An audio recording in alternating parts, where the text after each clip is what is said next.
सीता माता अपने प्राणनाथ श्री राम के वनगमन जाने की सूचना सुनकर अपनी सासू कौशल्या जी के चरणों में आकर बैठ जाती हैं, प्रणाम करती हैं।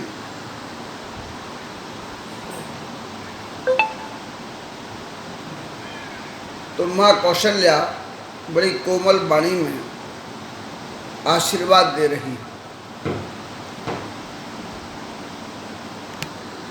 तो जो अकुलाहट सीता जी को है,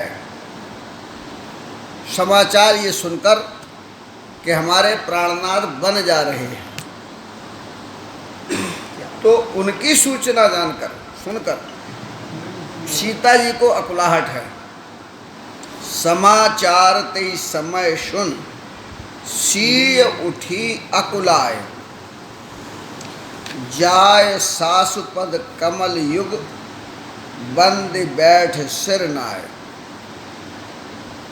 कमलस रूपी चरण हैं माता कौशल्या के। दशरथ जी के लिए ऐसा नहीं कहा, क्योंकि वह भक्तिमय अवस्था में राम के लिए व्याकुल है और ये ज्ञानमयी भक्ति है कौशल्या। इसलिए समाचार भी सुन लिया, माने संसार के नाते तो होते ही हैं, लेकिन दायित्व कर्तव्य का निर्वहन करना भी इस जीवन का उद्देश्य है और उन उद्देश्यों में कर्तव्य एक साधन है। इसीलिए सीता जी ने आज आशीर्वाद दे दिया,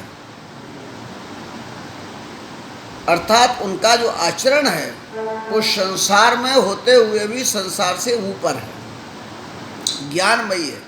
इसीलिए कहा गया जाय सासु पद कमल युग।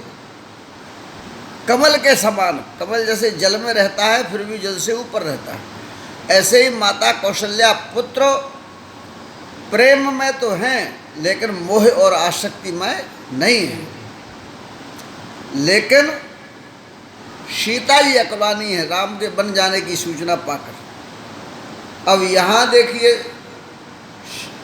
कौशल्या जी ने देखा सीता जी को,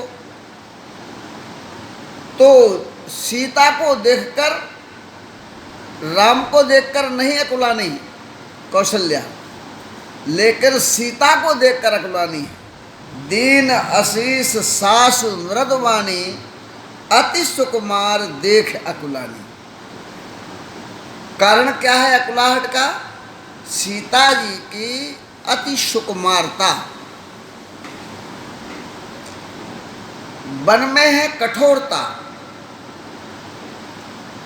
जहाँ रहना है, और एक दिन 2 दिन 1 महीने 2 महीने की बात नहीं, 1 साल 2 साल की बात नहीं, 14 वर्ष की बात है। इसलिए सीता जी की उस कोमलता को देखकर कौशल्या जी के अंदर भी अकुलाहट है। इधर सीता जी वही माँ के पास बैठ गई हैं, गर्दन झुकाए हुए हैं, सोच रही हैं किसके बारे में? अपने पति के बारे में, जो रूप के भंडार हैं, स्वरूप हैं, पवित्र प्रेम है, अर्थात पति से जो प्रेम है वो अर्धांगिनी कहलाती है, धर्मांग है वो, इसलिए धर्म रूपणी भी कहा गया पत्नी को। तो यहाँ प्रेम का जो स्वरूप है सीता का, वासना नहीं है, इसलिए कहा यहाँ प्रेम पुनीता। पति का भी प्रेम पावन है और पति के प्रति प्रेम सीता का पावन है, पवित्र प्रेम है। आगे राम जी कहेंगे सुंदरकांड में, तत्व प्रेम कर मम और तोरा, मेरा भी और तुम्हारा भी तत्वमय प्रेम है। यहाँ भी वही कहा, पुनीत है, पति प्रेम पुनीता, बड़ा पावन प्रेम है। इस प्रकार की स्थिति बनी हुई है। जय हो। चलन चाहत वन जीवन नाथा, ओके ही सो कृत सन होई है साथा, के ही सो कृति सन होई साथा, कीर्तन प्राण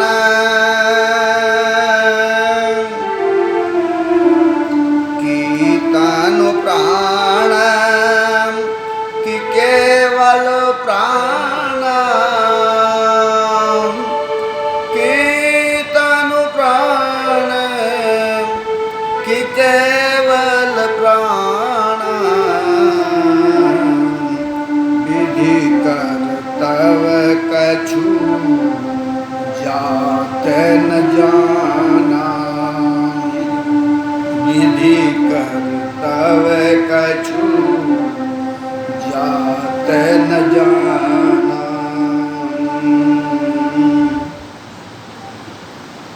सीता जी ने देखा कि हमारे प्राणनाथ जा रहे हैं, हमारा क्या होगा? अगर ये आधा शरीर है और ये आधा शरीर हमारा है और यह भी उनका ही है, उनका आधा है, पति की अर्धांगिनी है वो, पत्नी का अर्धांग पति नहीं है। इसलिए क्या कहा, चलन चाहत बन जीवन नाथा, हमारे जीवन के जो नाथ हैं, स्वामी हैं, अधिकारी हैं, वो बन जाना चाह रहे हैं, चलना चाह रहे हैं, चलने वाले ही है, चलन चाहत।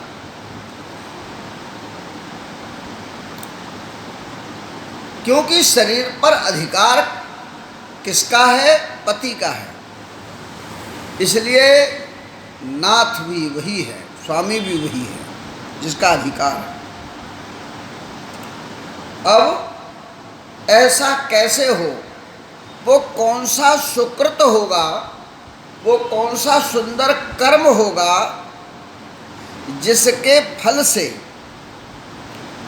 हम भी साथ जाएं, हमारा भी साथ हो जाए।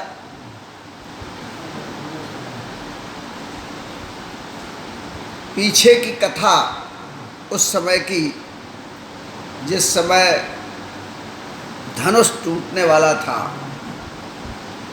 उस समय भी सीता जी ने भी कहा और सब लोगों ने कहा कि हमारे जो भी सुकृत हों वे सब लग जाएं, लेकिन विवाह जो है राम जी से हो जाए।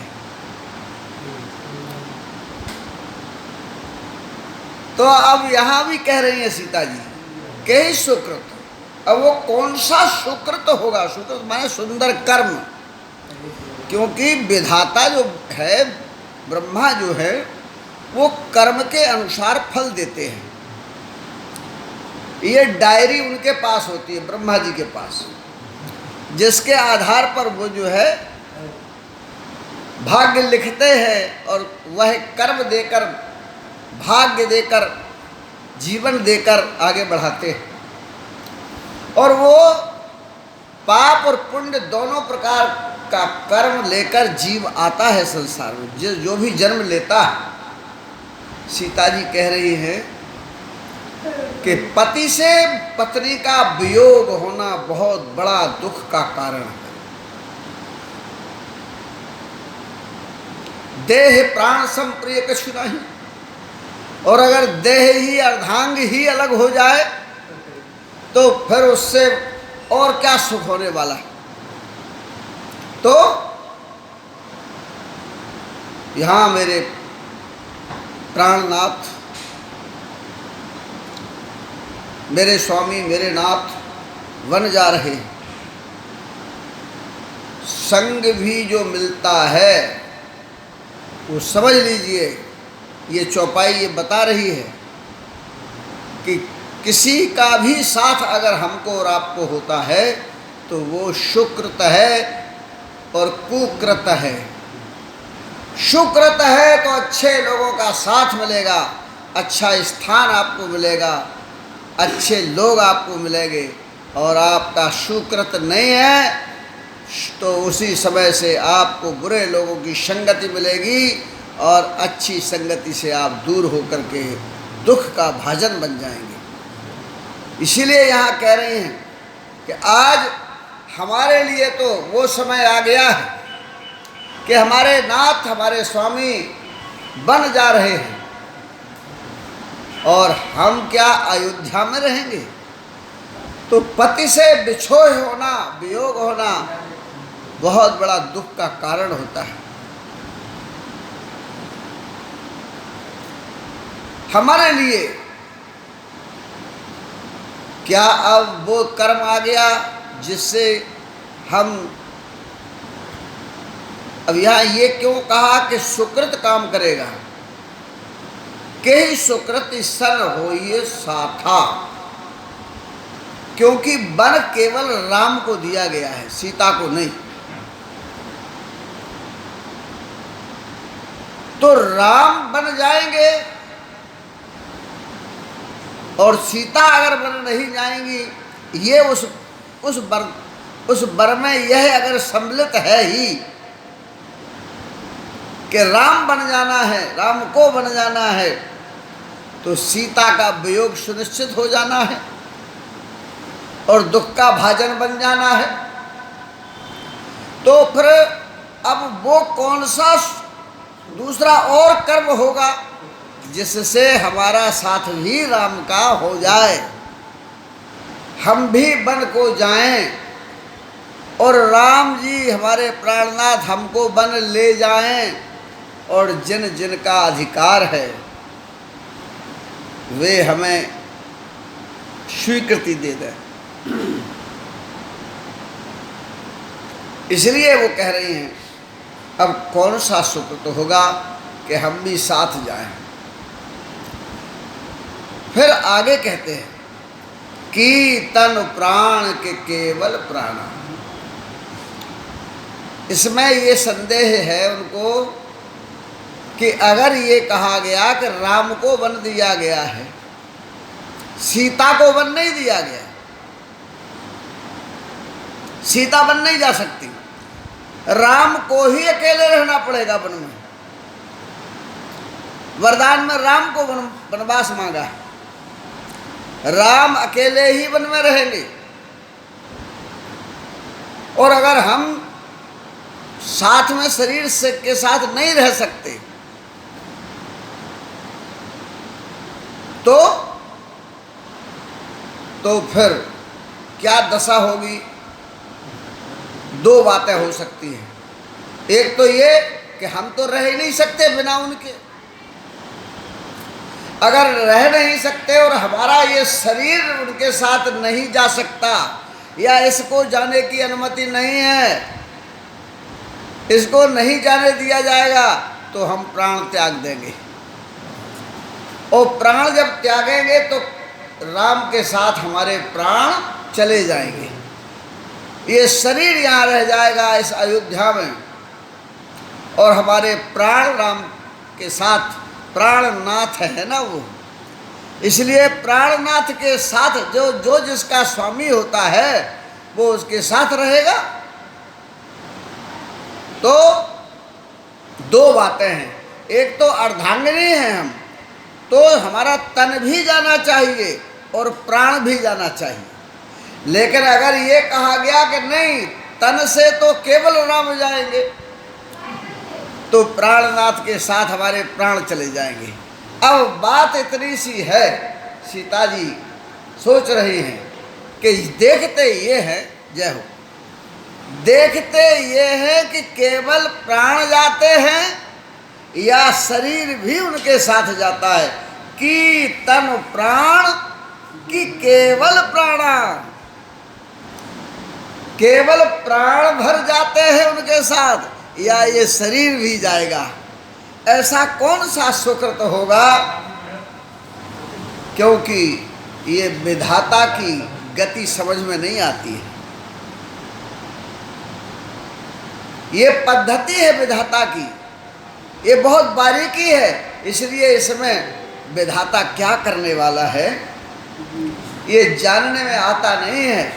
लेकिन हम तो इतना हम भी जानते हैं कि इन दो में से एक तो जाएगा, चाहे प्राण जाए या तन सहित प्राण जाए, ये तो सिद्धांत की बात है। ऐसा सीता जी जो है वो कह रही हैं इस प्रकार की। चारों चरण नख, चारों चरण नख लेखत धरणी, नूपुर मुखर मधुर कविवर्णी, नूपुर मुखर मधुर कविवर्णी,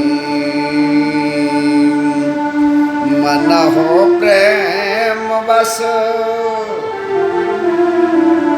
मनहो प्रेम बस विनती करही, मनहो प्रेम बस विनती करही,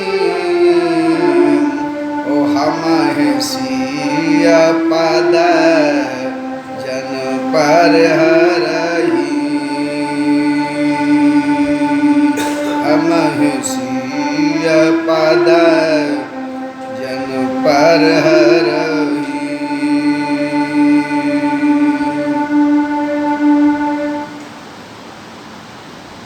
अब देखिए सीता माता की जो उत्पत्ति हुई वो हुई है धरती से, पृथ्वी में से माँ जानकी की उत्पत्ति हुई है। कथा है इसके लिए भी। जनक जी के राज्य क्षेत्र में रावण ने वो टैक्स वाला जो खून का घड़ा था वो वहाँ गढ़वा दिया था, उसी से उत्पन्न हुई है जानकी जी। तो चारु चरण नख लेखत धरणी, अपने सुंदर जो चरण का नाखून है उससे धरती पर लिख रही है।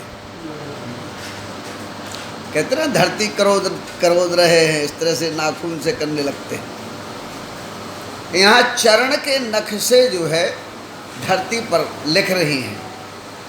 तो जब वो लिख रही हैं तो जो नूपुर थे उनके पैरों में वे बजने लगते, हिलते हैं, और जब हिलते हैं तो उनमें आवाज़ आती है, ध्वनि निकलती है। नूपुर मुखर मधुर कविवर्णी, माने ऐसा लग रहा है जैसे कोई काव्य लिखा जा रहा है, कोई कविता लिखी जा रही है, ऐसा स्वर निकल रहा है उनमें, नूपुरों में, विषयों में अब ऐसी ध्वनि हो रही है। क्या लिख रही है? विनती लिख रही है, प्रार्थना लिख रही है,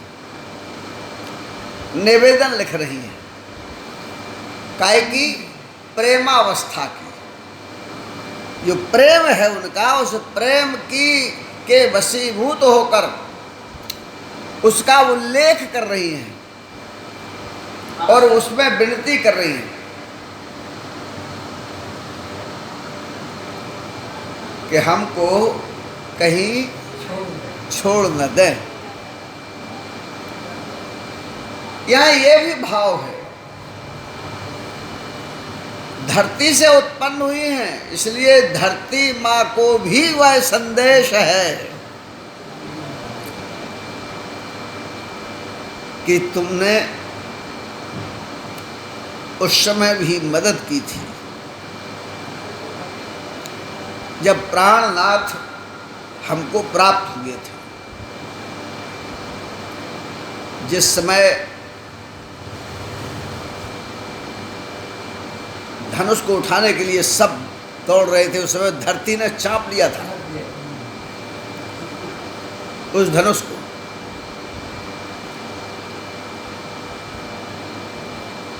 और उससे छुटाने के लिए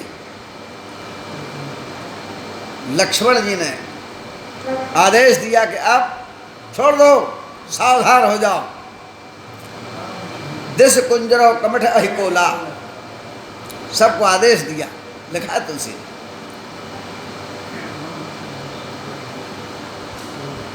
हे धरती माता, राम को हमें सौंपने के लिए तुमने उस समय भी मदद की थी और आज इस धरती पर लिख रही हैं, सूचना दे रही हैं, खबर दे रही हैं, पृथ्वी को जना रही हैं, बता रही हैं कि सब कुछ ये तुम्हारी जो बेटी है सीता, जिसके पद धरती पर तुम्हारे उधर से ही तो आया है, ये चरण जिन राम को हमने प्राप्त किया है, इसलिए कहीं ये छोड़ के ना चले जाएं, ऐसी कोशिश करिए, अर्थात हमें चरणों से जोड़ दीजिए। ये तुम्हारे अंदर गुण है इस प्रकार की, क्योंकि कुछ कह नहीं पा रही हैं। वहाँ पति भी खड़े हैं और सास भी हैं, यह भी एक भाव है।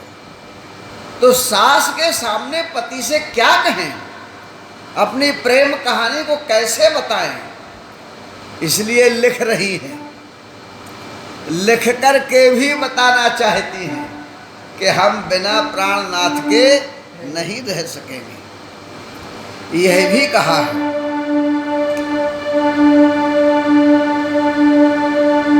और वो सीता नहीं कह रही, बल्कि सीता की भीतर की आवाज नूपुर कह रहे हैं, जो विषया ध्वनि कर रहे हैं ना, तो राम शब्द है, शब्द ब्रह्म है राम, और नूपुरों से भी शब्द निकल रहा है, ध्वनि निकल रही है, अर्थात राम की जो शब्द शक्ति है वो नूपुरों के साथ है सीता के में। तो ऐसा ना हो कि ये शब्द और वो ब्रह्म शब्द, शब्द रूपी ब्रह्म राम अलग न हो जाए, ये चरणों को, ये चरण दासी से अलग न कर दें, ऐसा यह भी भाव चौपाई में है। इस प्रकार से कहते हैं, मंजो बिलोचन, मंजो बिलोचन मोचत बारी, ओ बोली देख राम महतारी, बोली देख राम महतारी, ताते सुना होशिया, ताते सुना होशिया अति सुकुमारी, ताते सुना होशिया अति सुकुमारी, सासु ससुर पर जन है प्यारी, सासु ससुर परिजन।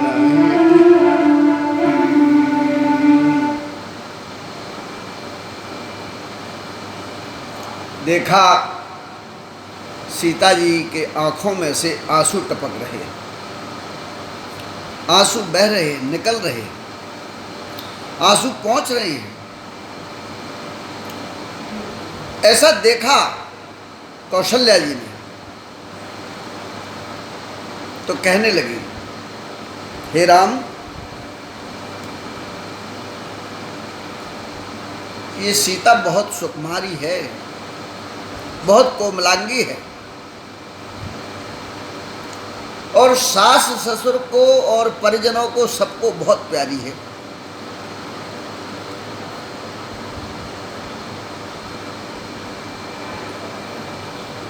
इसका क्या मतलब है? पहले सीता को ये ढाढ़स बंधाया जा रहा है कि तुम ये ना समझो कि अगर राम चले जाएंगे तो तुम्हें वह प्रेम या प्यार नहीं मिलेगा। इसलिए सीता से नहीं कहा उन्होंने सीधा कि तुम क्यों चिंता करती हो, ऐसा नहीं कहा। राम से कह रही हैं, हे बेटा राम, ये सीता रो रही है, ये कोमलांगी है। जो कोमल हृदय के लोग होते हैं वे किसी भी विपदा को सहन नहीं कर पाते हैं। रहा प्यार की बात, प्रेम की बात, तो सास ससुर परिजन पुरजन सबके लिए प्रिय है। और महानता तो ये है सीता के साथ, पिता जनक भूपाल मणि, उस ससुर भान कुल भान, पति रवि कुल कैरव विपिन, विधु गुण रूप निधान, लखन सिया राम